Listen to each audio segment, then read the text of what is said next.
sanctions on India. America की धमकियों और चेतावनियों के बीच पीएम मोदी और राष्ट्रपति पुतिन ने अब तक का सबसे बड़ा फैसला ले लिया है। ये फैसला अमेरिका समेत पूरे नाटो को बर्बाद कर देगा। इस फैसले के बाद पूरी दुनिया को पीएम मोदी की असली ताकत का अंदाजा भी लग जाएगा।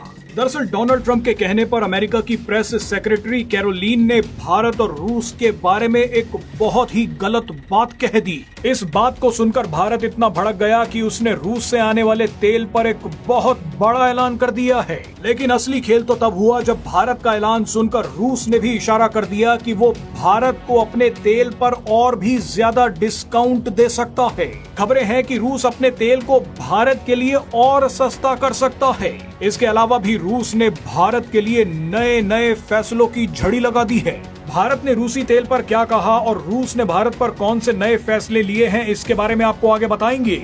लेकिन उससे पहले जल्दी से ये देख लीजिए कि डोनाल्ड ट्रंप के कहने पर कैरोलीन ने ऐसा क्या कह दिया जिसने बवाल खड़ा कर दिया और कैसे नाटो रातों रात बर्बादी की कगार पर पहुंच गया है। दरअसल भारत और रूस की नजदीकियों को देखते हुए कैरोलीन ने कहा कि अमेरिका ने रूस पर दबाव बनाने के लिए भारत पर आर्थिक प्रतिबंध लगाए हैं। यहाँ ध्यान देने वाली बात यह है कि अमेरिका ने पहली बार कहा है कि उसने भारत पर जो 50% टैरिफ लगाया था वो दरअसल भारत के ऊपर प्रतिबंध यानी सैंक्शंस थे। The president has put tremendous public pressure to bring this war to a close. He's taken actions, as you've seen, sanctions on India. America का ये कहना कि उसने भारत के ऊपर सैंक्शंस लगाए हैं, ये साबित करता है कि पीएम मोदी ने डोनाल्ड ट्रंप को बहुत गहरी चोट दी है। डोनाल्ड ट्रंप को लगा कि नाटो और यूरोपीय देश मेरे सामने हाथ जोड़कर बैठे रहते हैं, लेकिन पीएम मोदी मुझे खुली चेतावनी दे रहे हैं।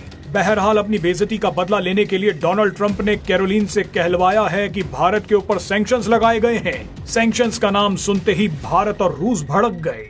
सबसे पहले तो भारत ने एक बड़ा फैसला लेते हुए कुछ दिन के अंतराल के बाद अपनी तेल कंपनियों को आदेश दिया है कि रूस से दोबारा तेल खरीदो और इस बार जमकर खरीदो।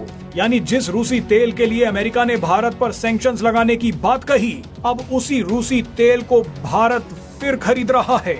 ये सीधे सीधे अमेरिका और नाटो के मुंह पर तमाचा है। भारत का ये ऐलान सुनकर रूस को भी जोश चढ़ गया।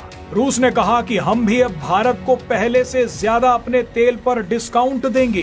कुछ जगहों पर दावा किया जा रहा है कि रूस भारत के लिए अपने तेल को 5% सस्ता कर सकता है। रूस ने यह भी कहा कि हम भारत के साथ अपने व्यापार में आने वाले ट्रेड बैरियर्स को कम कर देंगे।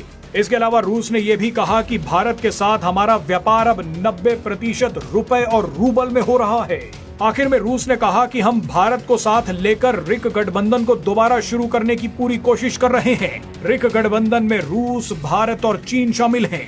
यानी जो अमेरिका और नाटो देश भारत, रूस और चीन को एक दूसरे से अलग करना चाहते थे, उन्हीं की धमकियों के चलते भारत, रूस और चीन अब एक साथ आकर खड़े हो गए हैं।